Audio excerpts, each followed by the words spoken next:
Tidak ada yang pernah tahu kapan akan datang. Kita juga tak bisa mencegah apalagi menolaknya.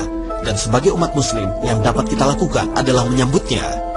Kematian telah ditentukan waktunya, tidak dapat ditunda atau dipercepat. Dan Allah sekali-kali tidak akan menangguhkan kematian seseorang apabila datang waktu kematiannya.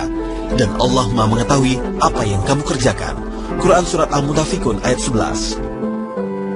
Sebelum kematian datang menjemput, maka seseorang akan mengalami sakratul maut. Berikut Mozaik Islam akan membahas tentang sakratul maut. Pemirsa, benar adanya bahwa sesungguhnya makhluk yang hidup itu pasti akan merasakan kematian dan akan kembali kepada Sang Pencipta, Allah Subhanahu wa Ta'ala. Proses tercabutnya ruh dari jasad bagi mereka yang beriman maupun yang ingkar kepada Allah Subhanahu wa Ta'ala, itulah yang disebut peristiwa sakratul maut. Rasulullah SAW bersabda, sakratul maut itu sakitnya sama dengan tusukan 300 pedang. Hadis riwayat Tirmizi. Maka diutamakan bagi orang-orang yang soleh untuk mendampingi mereka yang akan meninggal dunia, guna mengingatkan kepada Allah. Dalam firman-Nya Allah Subhanahu wa Ta'ala bersabda, jika kamu menjenguk orang yang sakit atau melawat yang meninggal, hendaklah kamu mengucapkan kata-kata yang baik, karena para malaikat akan turut mengaminkan apa-apa yang kamu ucapkan itu. Hadis riwayat Ahmad dan Muslim. Proses pencabutan dimulai dari ujung kaki, naik ke betis, paha, sampai ke ubun-ubun. Dan saat di kerongkongan, pintu taubat bagi mereka telah ditutup, dan yang ada hanya penyesalan. Maka sekaranglah waktunya untuk bertobat, senantiasa melakukan kebaikan dan beriman kepada Allah Subhanahu wa Ta'ala. Pada sebagian orang ada yang mengatakan kalau orang yang akan meninggal merasakan kedatangan tamu istimewa dan melakukan hal aneh dari biasanya. Pemirsa Mozaik Islam, tahukah bahwa saat manusia sakratul maut, mereka akan merasa kesakitan karena rasa haus yang sangat dahsyat. Seakan minum air sebanyak luasnya samudera tidak dapat menghilangkan rasa haus saat itu. Kemudian dalam keadaan itu datanglah setan dengan membawa minuman yang tampak sangat menggoda dan menyegarkan, khususnya kepada orang muslim yang keimanannya sangat kuat. Setan ini tidak rela jika manusia meninggal dengan husnul khotimah.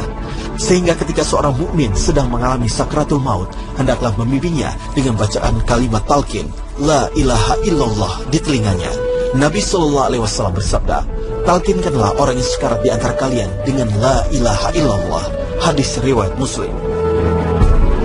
Dengan membaca kalimat La ilaha illallah, maka akan menjadi ucapan terakhir saat seseorang tengah sakratul maut. Sebagaimana Nabi SAW bersabda, siapa saja yang ucapan terakhirnya adalah La ilaha illallah, dia akan masuk surga. Selain itu, pihak keluarga juga bisa membaca surat Yasin. Surat Yasin tak hanya dibacakan di saat orang yang sudah meninggal, tapi juga bisa dibacakan pada orang yang dekat dengan ajalnya. Begitu pedihnya kesakitan dan kengerian sakratul maut itu membuat lebih mudah patuh kepada kata-kata setan. Pemirsa Mozaik Islam, bagi orang yang beriman, sakratul maut yang dihadapi akan terasa begitu mudah dan ringan. Malaikat yang mendatangi orang mukmin untuk mencabut nyawanya dilakukan dengan baik dan memberikan kabar gembira bahwa mereka akan diampuni dengan ridha Allah Subhanahu wa Ta'ala. Allah Subhanahu wa Ta'ala menyatakan bahwa para malaikat menghampiri orang-orang yang beriman dengan mengatakan janganlah takut dan sedih, serta membawa berita gembira tentang surga. Subhanallah. Sementara itu, bagi orang tak beriman, sakratul maut datang dengan kejam. Ruh orang tak beriman akan keluar dengan susah payah. Tidak hanya itu, di dalam kubur dan neraka, orang tak beriman ini akan menerima azab terlebih dahulu oleh Allah Subhanahu wa Ta'ala. Malaikat memukul wajah dan bagian belakang mereka. Ruhnya pun diperintahkan untuk keluar sendiri dari jasad mereka. Sebagaimana Allah Subhanahu wa Ta'ala berfirman, alangkah dahsyatnya sekiranya kamu melihat di waktu-waktu orang yang zalim tak beriman berada dalam tekanan sakratul maut, sedang para malaikat memukul dengan tangannya sambil berkata, keluarkanlah nyawamu. Di hari ini kamu dibalas dengan siksa yang sangat menghinakan, karena kamu selalu mengatakan terhadap Allah perkataan yang tidak benar, dan karena kamu selalu menyombongkan diri terhadap ayat-ayatnya.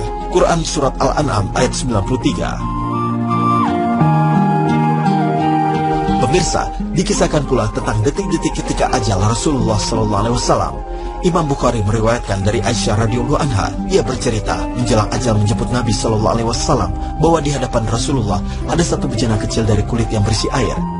Beliau memasukkan tangan ke dalamnya dan membasuh muka dengannya seraya berkata, La ilaha illallah, sesungguhnya kematian memiliki sakratul maut. Dan beliau menegakkan tangannya dan berkata, menuju Rafiqil A'la, sampai akhirnya nyawa beliau tercabut dan tangannya melemas. Mungkin ada yang bertanya, kenapa sakratul maut tersebut sangat berat? Sakrat Rasulullah, takkan ada mata yang tega melihat kekasih Allah mengalami sakratul maut seberat engkau. Dan Rasul berkata, alangkah beratnya sakarat. Dan Nabi berdoa, ya Allah, jadikanlah sakarat umatku engkau ringankan dan lipat gandakan 3 kali lipat sakitku.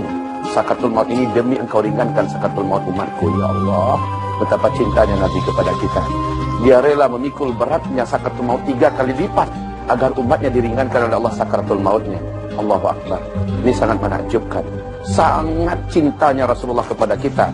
Persis dalam surah Taubah penutupan, di mana Allah mengatakan Rasul itu bersangatan cintanya kepada kalian. Pemirsa Muzik Islam, masih tentang sakaratul maut, ada pula hal-hal yang disunahkan tatkala dekat dengan ajal seseorang, yakni menghadapkannya ke arah kiblat dalam keadaan berbaring pada sisi badan yang kanan, menutupkan kedua matanya bila telah meninggal, serta menyelimuti dan menyegerakan pemakamannya. Hal yang juga cukup penting adalah membayar utangnya, berdasarkan hadis yang diriwayatkan dari Abu Hurairah radhiyallahu anhu oleh Ahmad dan Ibnu.